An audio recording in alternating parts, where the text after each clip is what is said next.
আসসালামু আলাইকুম শিক্ষার্থী বন্ধুরা, তোমরা কেমন আছো? আশা করি সবাই ভালো আছো। তোমাদেরকে আজকে আমি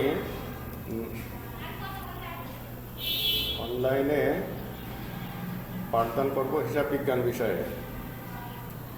সকলের শরীর স্বাস্থ্য আশা করি ভালো আছে। সকলকে সুস্বাগতম। শিক্ষার্থী বন্ধুরা, আমি মোহাম্মদ মিজানুর রহমান, সহকারী শিক্ষক, ব্যবসায় শিক্ষা বিভাগ, সাতিয়ানতলা সুমনকাঠি মাধ্যমিক বিদ্যালয়, সদর, যশোর।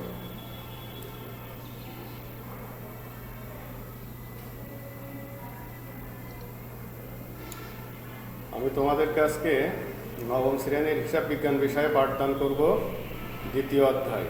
দ্বিতীয় অধ্যায়তে লেনদেন বিষয়ে তোমাদের ধারণা দেব।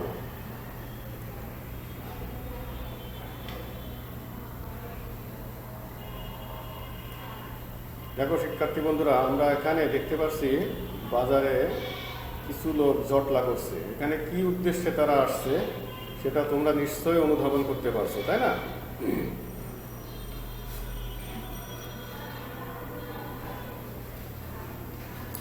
আরও দেখো, দ্বিতীয় ছবিটিতেও একজন অন্যজনদের সাথে কথা বলছে। একজনের হাতে ব্যাগ রয়েছে, মনে হচ্ছে যেন কিছু একটা ঘটছে এখানে, অর্থাৎ একটা ঘটনা মনে হচ্ছে ঘটছে, তাই না? এখানে আমরা দেখতে পাচ্ছি একজন ভদ্রলোক, সে ব্যবসা করছে। সম্ভবত এগুলো এই যে দেখতে পাচ্ছ, আমরা যে টুপি করে নামাজ পড়ি, সেই টুপিগুলো এখানে মনে হচ্ছে বিক্রি করছে, তাই না?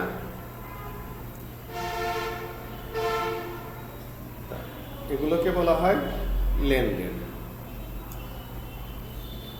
আধুনিক ব্যবসায় লেনদেনের ক্ষেত্রে এই লেনদেন শব্দটির ব্যাখ্যা অতীব জরুরি। লেন অর্থ নেওয়া আর দেন অর্থ দেওয়া, অর্থাৎ একে অপরকে কিছু দেবে এবং অন্যজন আরেকজনকে কিছু দেবে। অর্থাৎ এখানে দুটো পক্ষ থাকে, লেন অর্থ নেওয়া এবং দেন অর্থ দেওয়া। এই দেওয়া নেওয়াটাই হলো লেনদেন, কিন্তু এটা অবশ্যই আর্থিক অবস্থার মাপকাঠিতে পরিমাপযোগ্য হতে হবে। তা আমরা বলতে পারি কি, সমস্ত ঘটনা কিন্তু আসলে লেনদেন হয় না অনেক সময়। যদিও আর্থিক অবস্থার পরিবর্তন হয়ে যায়, যেমন কোনো ব্যবসায়ী যদি সে অ্যাক্সিডেন্ট করে, তাহলে তার কিন্তু সুস্বাস্থ্যের জন্য অর্থাৎ চিকিৎসার জন্য কিন্তু অনেক সময় অর্থ খরচ করতে হয়, কিন্তু এটা ব্যবসায়ের উপর ইফেক্ট পড়ে না। এগুলো তার ব্যক্তিগত বিষয়। লেনদেন হতে গেলে অবশ্যই ব্যবসা প্রতিষ্ঠানের আর্থিক অবস্থার পরিবর্তন ঘটতে হবে।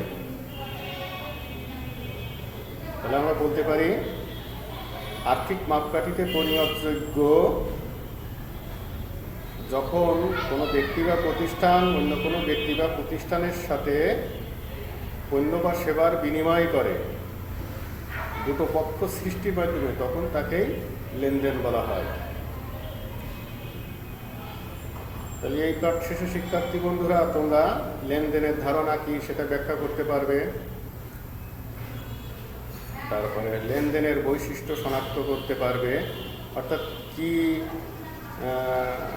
বিষয়গুলো অন্তর্ভুক্ত হলে লেনদেন হবে সেইগুলো। প্রত্যেক লেনদেন ঘটনা, কিন্তু প্রত্যেক ঘটনা লেনদেন না, এগুলো বিশ্লেষণ করতে পারবে। আমরা এখানে দেখছি বাজারে কোনো ব্যক্তি ঝুড়ি, ডালা এগুলো বিক্রি করছে, তাই না?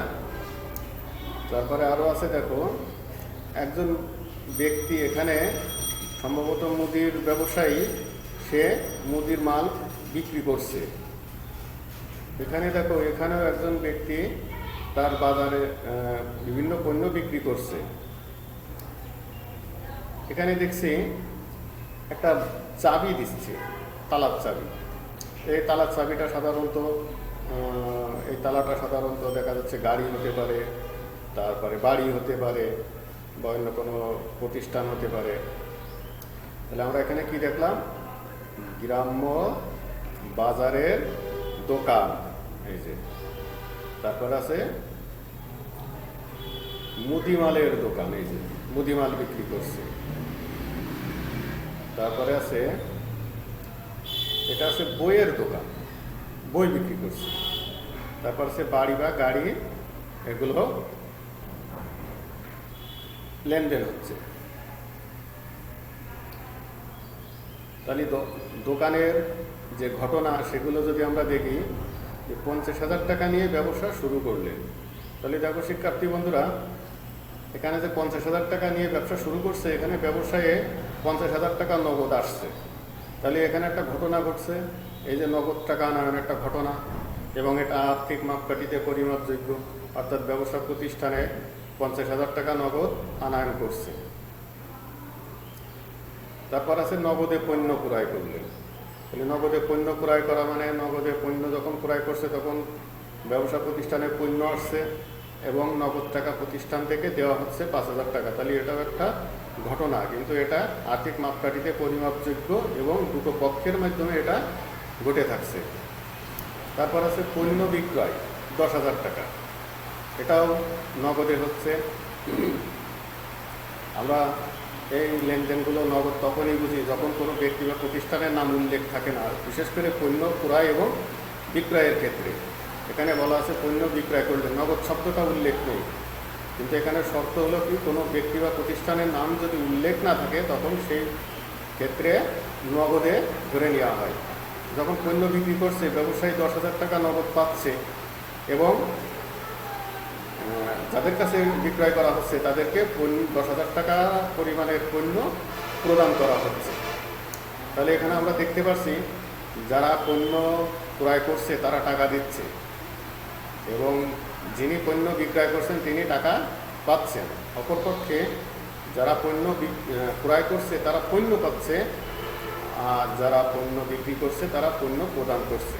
তাহলে এখানে দুটো পক্ষের মাধ্যমে পণ্যের আদান প্রদান ঘটছে অর্থের বিনিময়ে। দোকানে সাইনবোর্ড লাগালো কত টাকা দিয়ে? 2,000 টাকা দিয়ে। দোকানে সাইনবোর্ড লাগালো কেন? এটাকে সাধারণত আমরা বিজ্ঞাপন বলে অভিহিত করে থাকি। বাজারে পণ্য বেশি পরিমাণে বিক্রয়ের জন্য বিজ্ঞাপন দেওয়া। এই সাইনবোর্ড হতে পারে, তারপরে লিফলেট হতে পারে, কোনো মাধ্যম হতে পারে, অন্য কোনো মাধ্যম, খবরের কাগজের বিনিময়ে মাধ্যমে তা বিজ্ঞাপন দিতে পারে। তারপরে তথ্য প্রযুক্তির জগতে মোবাইলের মাধ্যমে পণ্যের বিজ্ঞাপন দিতে পারে। তারপর আছে টেলিভিশনের মাধ্যমে দিতে পারে। বিভিন্ন ওয়েতে এগুলো হয়ে থাকে। এখানে আমরা দেখছি সাইনবোর্ড লাগালেন 2,000 টাকা দিয়ে। সাইনবোর্ড যখন লাগাইছে তখন কিন্তু দুটো পক্ষ সৃষ্টি হয়ে গেছে। সাইনবোর্ড যে ব্যক্তি বা প্রতিষ্ঠান লাগালো তারা 2,000 টাকা পেল, আর যার উদ্দেশ্য অর্থাৎ যে ব্যবসা বা প্রতিষ্ঠানের উদ্দেশ্যে লাগালো তাকে 2,000 টাকা প্রদান করতে হলো। বিনিময়ে কী হলো? ওই ব্যক্তি বা প্রতিষ্ঠানের পণ্য বাজারে হয়তো বেশি পরিমাণে বিক্রয়ের উদ্দেশ্য আছে, এই কারণে এই সাইনবোর্ডের পিছনে অর্থাৎ বিজ্ঞাপনের পিছনে 2,000 টাকা নগদে খরচ করবে। পরবর্তীতে দেখো 8,000 টাকার পণ্য ক্রয়ের ফরমায়েশ প্রদান করলেন। এখানে শিক্ষার্থী বন্ধুরা তোমরা ভালো করে খেয়াল করো যে ফরমায়েশটা কি। ফরমায়েশটা হলো পণ্য ক্রয়ের জন্য অর্ডার পত্র, অর্থাৎ অর্ডার দেওয়া। কিন্তু অর্ডার যখন দেওয়া হয় তখন কিন্তু কোনো ঘটনা এখনও ঘটেনি, এই জন্য এটাকে লেনদেন বলা যায় না। এটা তখনই লেনদেন হবে যখন ফরমায়েশ অর্থাৎ অর্ডার পত্রটা কার্যকরী হবে, অর্থাৎ পণ্যটা যখন সে ক্রয় করতে সামর্থ্য হবে, অর্থাৎ ক্রয় হয়ে যাবে, নির্দিষ্ট পরিমাণ পণ্য তার হাতে পৌঁছাবে, তখন তাকে লেনদেন বলা হবে। কিন্তু পণ্য ক্রয় এটা লেনদেন নয়, এটা শুধু ঘটনা ঘটেছে, কিন্তু এখানে আর্থিক অবস্থার এখনও কোনো পরিবর্তন ঘটেনি। এমনও হতে পারে যার উদ্দেশ্যে ফরমায়েশ পাঠানো হয়েছে তিনি হয়তো তার হাতে হয়তো এই পরিমাণ পণ্য নাও থাকতে পারে, পণ্যের পরিমাণ কম বেশি হতে পারে, বাট্টার পরিমাণ কম বেশি হতে পারে, তারপরে দামের পরিমাণ কম বেশি হতে পারে। এগুলো অনিশ্চয়তার ভিতরে রয়েছে, এই জন্য এগুলোকে লেনদেন বলা যাবে না। এখানে ঘটনা ঘটেছে কিন্তু এটা একটা লেনদেন নয়। দোকানের একজন কর্মচারী নিয়োগ করলেন। দোকানের কর্মচারী যখন নিয়োগ করেছে তখন এই কর্মচারীকে এখনো কোনো অর্থ প্রদান করা হয়নি, অর্থাৎ তার সময় এখনো অতিবাহিত হয়নি, যে কারণে এটা লেনদেন নয়। ঘটনা ঘটছে, কর্মচারী নিয়োগ পেয়েছে কিন্তু তাকে এখনো কোনো অর্থ বরাদ্দ করা হয়নি। অর্থ দেওয়া হবে তখন যখন তার সময় অতিবাহিত হবে। এজন্য এটা একটা ঘটনা কিন্তু এটা কোনো লেনদেন নয়। তারপর আছে দেখো, মাস শেষে দোকান ভাড়া দিলেন ৩,০০০ টাকা। একজন ব্যক্তি বা প্রতিষ্ঠান তার যদি নিজস্ব কোনো জায়গা না থাকে তখন সে ব্যবসা করার জন্য বিভিন্ন প্রতিষ্ঠান অর্থাৎ দোকান ভাড়া নিতে হয়। যদি তার ব্যবসা করার উদ্দেশ্য থাকে তাহলে ভাড়াটা হলো নির্দিষ্ট অর্থের বিনিময়ে নির্দিষ্ট সময় শেষে যে অর্থ প্রদান করা হয় তাকেই ভাড়া বলা হয়। তাহলে দোকান ভাড়া দিলেন, এটা একটা ঘটনা এবং আর্থিক মাপকাঠিতে পরিমাপযোগ্য। দুটো পক্ষের মধ্যে এটা সৃষ্টি হয়েছে, এই জন্য এটা একটা লেনদেন। শিক্ষার্থী বন্ধুরা, তোমরা বাসার পাশে তোমাদের যে শিক্ষার্থী বন্ধুরা থাকবে তাদের উদ্দেশ্যে বলছি, তোমরা 2 জন করে এই প্রশ্নটি সমাধান করবে। সেটা হলো লেনদেন কি তা লেখো। অর্থাৎ লেনদেন বলতে আমরা কি বুঝি। তোমরা এই চিত্র দেখে বুঝতে পারছো লেনদেনটা হতে হলে কি হতে হবে। তাহলে আমরা লেনদেনের সংজ্ঞা যদি আর একটু আলোকপাত করি, সেটা হলো অর্থের আদান প্রদান বা অর্থের মাপকাঠিতে পরিমাপযোগ্য কোনো ঘটনা বা সেবা আদান প্রদানের মাধ্যমে কোনো প্রতিষ্ঠানিক আর্থিক অবস্থার পরিবর্তন ঘটলে ওই সমস্ত ঘটনা বা আদান প্রদানকে লেনদেন বলে। অর্থাৎ লেনদেন হতে হলে দুটো পক্ষ সৃষ্টি হতে হলে সেটা অবশ্যই ঘটনা ঘটবে, সেবাও হতে পারে, আবার বস্তু বা দ্রব্য সামগ্রীও হতে পারে। সেবা বলতে আমরা কি বুঝি? সেবা বলতে সাধারণত নির্দিষ্ট অর্থের বিনিময়ে সেটা হতে পারে ডাক্তারদের কাছ থেকে চিকিৎসা নেওয়া, এটা একটা সেবামূলক প্রতিষ্ঠান। অর্থাৎ চিকিৎসা সেবাটা সেবামূলক প্রতিষ্ঠান। তারপরে তোমার উকিলদের কাছ থেকে সেবা নেওয়া, তারা কিন্তু কোনো পণ্য দেয় না, তারা সাজেশন দেয় বা কীভাবে কী করতে হবে সেইগুলো, এগুলো একটা সেবামূলক প্রতিষ্ঠান। আরও এরকম অনেক প্রতিষ্ঠান আছে যেগুলো সেবামূলক প্রতিষ্ঠান, যারা সেবা প্রদান করে থাকে। তাহলে এগুলো কোনো প্রতিষ্ঠানের আর্থিক অবস্থার যদি পরিবর্তন ঘটায়, সেটা পণ্যের হতে পারে, আবার সেবামূলক প্রতিষ্ঠানও হতে পারে। যদি আর্থিক অবস্থার পরিবর্তন ঘটায় তখন ওই সমস্ত ঘটনাকে লেনদেন বলা হয়। এখন আর্থিক অবস্থার লেনদেন বলতে কিন্তু শুধু মুনাফা কিন্তু বোঝায় না, ক্ষতিটাকেও কিন্তু বোঝায়। অর্থাৎ আর্থিক অবস্থার এখানে কী হতে হবে? পরিবর্তন ঘটতে হবে। তাহলে আমরা লেনদেন বলতে কি বুঝি? অর্থের আদান প্রদান বা অর্থের মাপকাঠিতে পরিমাপযোগ্য কোনো ঘটনা বা সেবা আদান প্রদানের মাধ্যমে কোনো প্রতিষ্ঠানের আর্থিক অবস্থার পরিবর্তন ঘটলে তাকে লেনদেন বলা হয়। লেনদেন, এই লেনদেনটা আবার 2 প্রকার হতে পারে। সেটা হলো বাহ্যিক লেনদেন এবং অভ্যন্তরীণ লেনদেন। বাহ্যিক লেনদেনটা হলো কি, বাইরে কোনো দুটো যিনি ব্যবসা করছেন তিনি এবং অন্য কোনো প্রতিষ্ঠান বা ব্যক্তির সাথে ঘটনা ঘটা, অর্থাৎ আর্থিক মাপকাঠিতে পরিমাপযোগ্য ঘটনা ঘটা, এটা হলো বাহ্যিক লেনদেন। আর অভ্যন্তরীণ লেনদেনটা হলো ব্যবসার প্রতিষ্ঠানের ভিতরে যে সমস্ত বস্তু বা দ্রব্য সামগ্রী থাকে, এই সমস্ত দ্রব্য সামগ্রী যদি তার আর্থিক অবস্থার পরিবর্তন ঘটায় তখন তাকে অভ্যন্তরীণ লেনদেন বলে। যেমন স্থায়ী সম্পদের অবচয়। শিক্ষার্থী বন্ধুরা, স্থায়ী সম্পদ বলতে আমরা সাধারণত কলকবজা, আসবাবপত্র, তারপরে বিল্ডিং, জমি, ভূমি ইত্যাদি এগুলোকে বুঝে থাকি।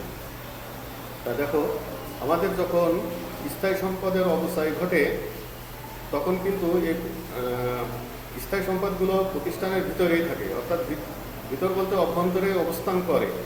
এই প্রতিষ্ঠানে যখন সময় অতিবাহিত হয় তখন কিন্তু বিভিন্ন স্থায়ী সম্পদের মূল্য সাধারণত বেশিরভাগ ক্ষেত্রেই কমতে থাকে। এই সম্পদের মূল্য যখন কমে, অর্থাৎ কল কবজার মূল্য কমতে পারে, তারপরে আসবাবপত্রের মূল্য কমে। এই সমস্ত সম্পদের মূল্য যখন কমতে থাকে তখন তাকে অবচয় বলে। অবচয়টা সাধারণত প্রতিষ্ঠানের অভ্যন্তরীণ লেনদেন। তাহলে প্রতিষ্ঠানের অভ্যন্তরীণ লেনদেন হতে হলে অবশ্যই সেটা প্রতিষ্ঠানের ভিতরে থাকতে হবে।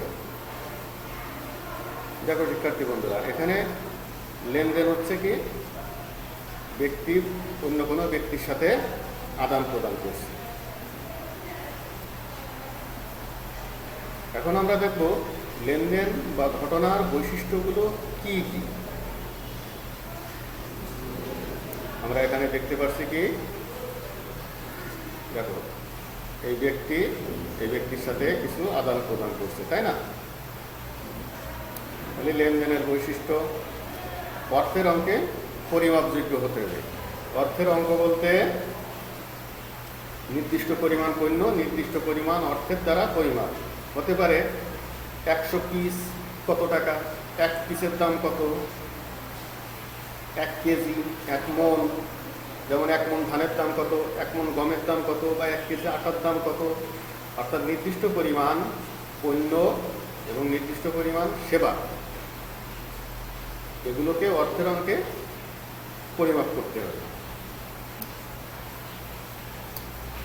আর্থিক অবস্থার পরিবর্তন, অবশ্যই আর্থিক অবস্থার পরিবর্তন করতে হবে। অর্থাৎ এমন না যে দামে ক্রয় করা হয়েছে সেই দামে আবার বিক্রয় করা, অবশ্যই কম এবং বেশি দামে ক্রয় বিক্রয় করতে হবে, হয় কম না হয় বেশি মূল্যে বিক্রয় করতে হবে। তারপরে দ্বৈত সত্তা। দ্বৈত সত্তা বলে দুটি পক্ষ, অর্থাৎ এক পক্ষ গ্রহণ করবে এবং অন্য পক্ষ সেটা প্রদান করবে, এটাই বলা হয় দ্বৈত সত্তা। স্বয়ং সম্পূর্ণ ও স্বতন্ত্র, প্রতিষ্ঠানের লেনদেন হতে হলে অবশ্যই স্বয়ং সম্পূর্ণ স্বতন্ত্র হতে হবে। যেমন আসবাবপত্র ক্রয় করা হলো, সেই আসবাবপত্রের আবার অবচয় নির্ণয় করা হলো, তাহলে আসবাবপত্র ক্রয় একটা স্বয়ং সম্পূর্ণ স্বতন্ত্র লেনদেন, তার উপরে যে অবচয় নির্ণয় করা হয়েছে সেটা আবার একটা লেনদেন। আবার আসবাবপত্র থেকে যে অবচয়টা হয়েছে সেটা বাদ দেওয়ার পরে যেটা হয়েছে এটাও কিন্তু একটা ঘটনা ঘটে গেছে। তাহলে স্বয়ং সম্পূর্ণ বলতে আমরা কি বুঝছি, যে প্রত্যেকটা লেনদেন স্বতন্ত্র, যে ঘটনাটা ঘটবে একটা ঘটনা আর একটা ঘটনার সাথে কোনো অবস্থাতেই জড়াতে পারবে না। আমি যে তোমাদের উদাহরণটা দিলাম আসবাবপত্রের উপরে, আসবাবপত্র পুরাই একটা লেনদেন, আবার আসবাবপত্রের অবস্থায় নির্ণয় করা হয়েছে সেটাও একটা লেনদেন। দৃশ্যমানতা, অবশ্যই দৃশ্যমানতা হতে হবে, অনুভব করতে হবে, দৃশ্য দেখা যাবে, এগুলোকে লেনদেন বলা হয়। তারপর আছে কি ঐতিহাসিক ঘটনা, অনেক সময় লেনদেন হতে পারে, অর্থাৎ অনেক বছর আগে হয়তো কোনো সম্পদ কোনো জায়গায় ক্রয় করা হয়েছে, তার মূল্য এখন অনেক বৃদ্ধি পেয়েছে। যেমন জমি, এই জমি সাধারণত ব্যবসা প্রতিষ্ঠানের অর্থ দিয়েই কিন্তু ক্রয় করা হয়েছে। তাহলে এইগুলোকে বলা হয় ঐতিহাসিক ঘটনা। আরও হতে পারে, আমরা জানি যখন লেনদেন হয় তখন কিন্তু সব নগদে হয় না, বাকিতে হয়। এই বাকিতে লেনদেন সাধারণত দেনাদারের কাছে বাকিতে পণ্য বিক্রি করা হয়, তাই না? বাকিতে বিক্রিত পণ্যের টাকা অনেক সময় আদায় করা সম্ভব হয় না। এই জন্য কী করা হয়, ভবিষ্যতে সম্পূর্ণ টাকা আদায় হবে না এই উদ্দেশ্যে কী করা হয়, অনাদায়ী দেনা সৃষ্টি করা হয়। যে দেনাদারের কাছ থেকে সব টাকা তো আদায় করা হবে না, যখন যে টাকা আদায় করা হবে না এই ঘাটতিটা মোকাবেলা করার জন্য একটা সঞ্চয় সৃষ্টি করা হয়, একে বলা হয় অনাদায়ী দেনা সঞ্চিতি। ঠিক ওরকম আছে বাট্টা সঞ্চিতি। তাহলে ঐতিহাসিক ঘটনা তোমরা নিশ্চয়ই বুঝতে পারছো যে ঐতিহাসিক ঘটনা হতে হলে কী হতে হবে। এরপর আছে হিসাব সমীকরণের প্রভাব বিস্তার, অর্থাৎ হিসাব সমীকরণ কিন্তু একটা ব্যাপক বিষয়। এই হিসাব সমীকরণটার সূত্র হলো এ সমান এল যোগ পি। এতে অ্যাসেটস অর্থাৎ সম্পদ, এলতে লায়াবিলিটি, আর পিপি প্রপারিটরশিপ। লায়াবিলিটি অর্থাৎ দায় এবং মালিকানা সত্ত্ব, পিপি প্রপারিটরশিপ। তাই এতে অ্যাসেট অর্থাৎ সম্পদ সমান দায় যোগ মালিকানা সত্ত্ব।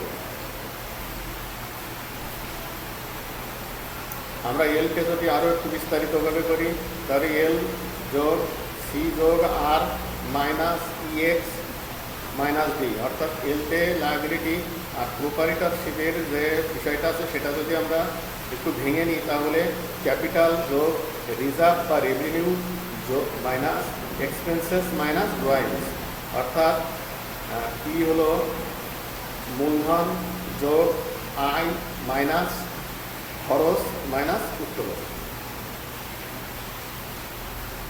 দেখো শিক্ষার্থী বন্ধুরা, আমরা এখানে পূর্বে এই ছবিটা দেখতে পাচ্ছিলাম যে লেনদেন হতে গেলে দেখো গাড়ি অথবা বাড়ি ক্রয় করছে, তার বিনিময়ে অর্থ প্রদান করা হচ্ছে। তাহলে এটা এখানে দুটো পক্ষ সৃষ্টি হয়েছে, এক পক্ষ গাড়ি নিচ্ছে আর অন্য পক্ষ সেই গাড়ির বিনিময়ে অর্থ নিচ্ছে। তাহলে শিক্ষার্থী বন্ধুরা, তোমরা এগুলো সম্পর্কে নিশ্চয়ই বুঝতে পেরেছো যে ঘটনা কি, লেনদেন কি, লেনদেনের দুটি উদাহরণ দাও, তারপরে লেনদেনের এগুলো তোমাদের বাড়ির কাছে থাকবে। লেনদেনের দুটি বৈশিষ্ট্য উল্লেখ করো, লেনদেন নয় এমন দুইটি ঘটনা বলো। তোমরা এগুলো বাড়িতে বসে লিখবে।